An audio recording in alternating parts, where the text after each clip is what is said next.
सगळेजण आलो, पी-आय साहेबांना आम्ही ते सगळं प्रकरण दाखवलं. ते म्हणले की बिलकुल याच्यामध्ये माणुसकीच्या नात्यानं गुन्हा दाखल झाला पाहिजे आणि पी-आय साहेबांनी सहकार्य करून त्याच्यामध्ये गुन्हा दाखल केलेला आहे. मी आता माझं तेच म्हणणं आहे की कल्याण करतं, जनतेचं कल्याण कर ना.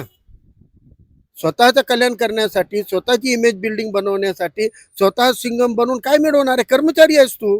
अस्सलाम वालेकुम, नमस्कार, जय भीम, सत श्री अकाल मेरे दोस्तों। आज हम भाग्यनगर पुलिस स्टेशन में आए हुए हैं।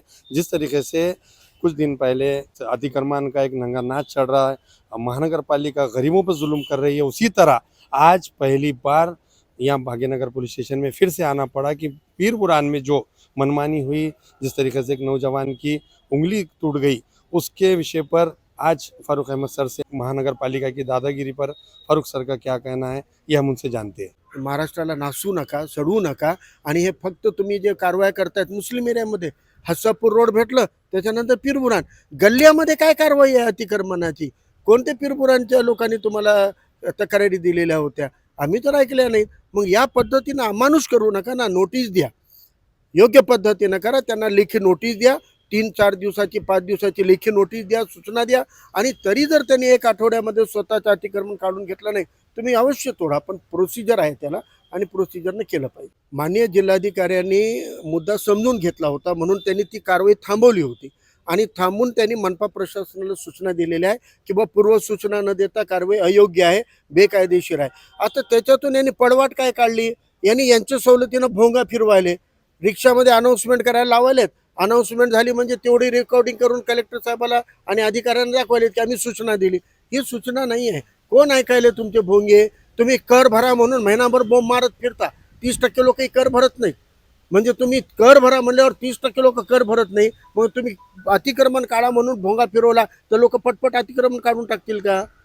नोटीस आली तर लोक दचकतात किंवा काय नोटीस आली की म्हणून, आणि मग त्या नोटिसीला गांभीर्याने घेतात. तुम्ही नोटीस द्या ना, लेखी नोटीसचं प्रावधान आहे ते द्या. ते न देता तुम्ही भोंगा फिरवूनच जर कारवाई करत असाल तर हे मनमानी आहे. आणि म्हणजे तुम्हाला कारवाई करायची ठरलेलं आहे, तुम्हाला बुलडोजर चालवायचं आहे. अरे गोर गरीब गाड्यावाल्यांचे गाड्या तुम्ही जेसीबीनं फोडतायत. अरे एक गाडा 18 ते 25 हजार रुपये किंमतीचा असतो आणि 25 हजार रुपयाचा गाडा हे फळवाला भाजीवाला विकत घेतो. ते 25 हजार कमवायला त्याला किती कष्ट करावं लागतात, किती उन्हातानामध्ये थांबावं लागते, किती पावसामध्ये भिजावं लागते. तुम्ही त्याचे कष्ट आणि श्रम बघणार की नाही? तुम्ही फक्त जेसीबीचा एक पंजा मारला आणि गाड्याचे 4 तुकडे झाले. तुमच्यासाठी सोपं आहे, पण हे कोणाचं तोडताय? एक लक्षात घ्या, जेव्हा हाय लागते ना, ती हाय आकाशाला भिडते, गगन भेदते. ही हाय तुम्हाला सोडणार नाही आहे. जे कर्मचारी उचलायलेत ना अधिकाऱ्यांच्या बळावर आणि उचकू सिंगम बनवून कारवाई करायला, त्यांनाही सांगू पाहतो, आपल्याही पोटामध्ये लेकरं बाळं आहेत. कोणाची आहे लावून घेऊ नका, अतिरेक करू नका. आणि प्रशासनाला मी सांगतो, महानगरपालिकेच्या अधिकारी कर्मचाऱ्यांना सांगतो, तुम्ही महानगरपालिकेचे बाप नाही आहात, तुम्ही सेवक आहात. महानगरपालिका जनतेची आहे, तिथं जनता बाप आहे आणि जनतेनं ती चालवण्यासाठी नगरसेवक निवडून दिलेले आहेत. म्हणून आजी माजी आणि वर्तमान जे नगरसेवक आहेत त्यांचा मान सन्मान बाळगा. जर तुम्ही त्यांचा अपमान केलं, उद्या तुमच्यावर जेव्हा सरकार संकट आले ना, हेच नगरसेवक आहेत तुम्हाला वाचवणार आहे.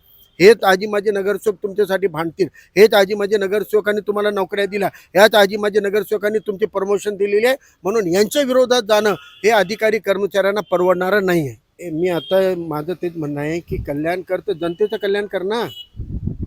स्वतःचं कल्याण करण्यासाठी, स्वतःची इमेज बिल्डिंग बनवण्यासाठी स्वतः सिंगम बनवून काय मिळवणार आहे? कर्मचारी आहेस तू. वर्ग 3 वर्ग 4 मधला कर्मचारी आहेत. आपल्या कर्मचाऱ्याच्या चौकटीत राहून आपण काम केलं पाहिजे. तुम्ही कोणाकडून काय घेता, किती घेता, कुठून घेता, ही चौकशी ज्या दिवशी आमची युनियनचे लोक कराल ना, तुम्हाला रस्त्यावर उघडं करणार, तुम्हाला रस्त्यावर नागडं पाडणार. त्यामुळं या अधिकारी हे जे कर्मचारी आहेत, मी तर म्हणलं ना, हे चमचे आहेत.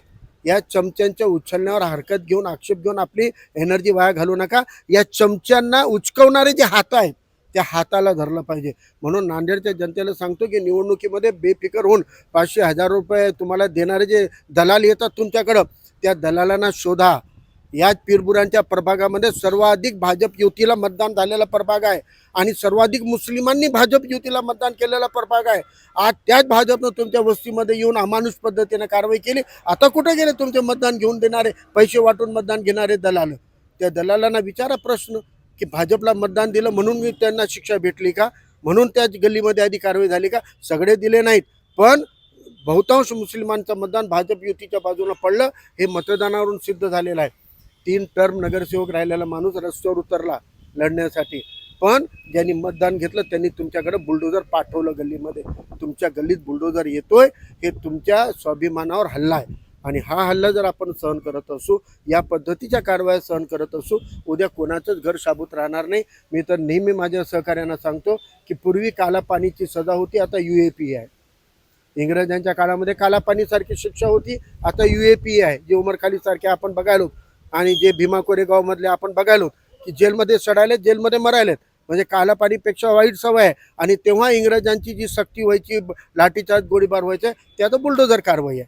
म्हणजे ज्यांच्या घरावर बुलडोजर चालतो ते स्वातंत्र्य सेनानी आहेत, जे विषमतावादी भाजपच्या मुक्तीच्या स्वातंत्र्याच्या लढाईमध्ये लढणारे स्वातंत्र्य सैनिक आहेत. ते ज्यांच्या घरावर बुलडोजर चालतो. आणि जे UAP मध्ये जेलमध्ये आहेत ते इंग्रजांच्या विरोधात काळा पाणी भोगणारे त्यासारखे स्वातंत्र्याचे योद्धे आहेत. या पद्धतीची परिस्थिती या सरकारने प्रशासनानं बनवलेली आहे. 3 दिवस झाले घटना होऊन, प्रशासनाच्या वतीनं जे कारवाई करायची त्यांनी केली, जे गुन्हा दाखल करायचं केलं, पण ज्या गरीब माणसाचं काही संबंध नसताना, त्याचे दुकान नाही, त्याचं अतिक्रमण नाही, तो रस्त्यानं मुलाला घेऊन शाळेमध्ये स्टोरवरून पेन घेऊन जाऊ लागला.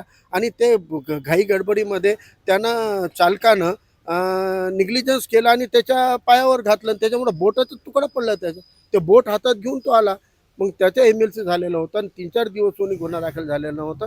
म्हणून आज आम्ही सगळ्यांनी वंचित बहुजन आघाडीचे वर्तमान नगरसेवक राहुल सुनसडे, ॲडव्होकेट बिलाल आहेत, माजी नगरसेवक फारुख भाई यांच्या नेतृत्वामध्ये आम्ही सगळेजण आलो. PI साहेबांना आम्ही ते सगळं प्रकरण दाखवलं.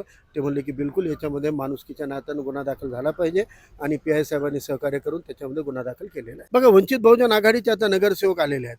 यांनी बोलू दिलं तर सभागृह गाजवतील. आणि जे बोलायचे आमच्या नगरसेवकांना आमचं म्हणणं आहे की बा तुम्ही सभागृहामध्ये मांडा, पण रस्त्याची लढाई लढताना आम्ही सांगतो तुम्हाला अतिक्रमण आणि वाहतूक ही कोंडी आम्हालाही करते ना. पण तुम्हाला सांगतो, चंद्रलोक हॉटेलजवळ एक काळ होतं 15 वर्षापूर्वी 2008, 9, 10ला चंद्रलोक हॉटेल पुढं सगळ्यात जास्त ट्रॅफिक जाम राहायची. नांदेड शहरातलं सगळ्यात मोठी डोकेदुखी होती.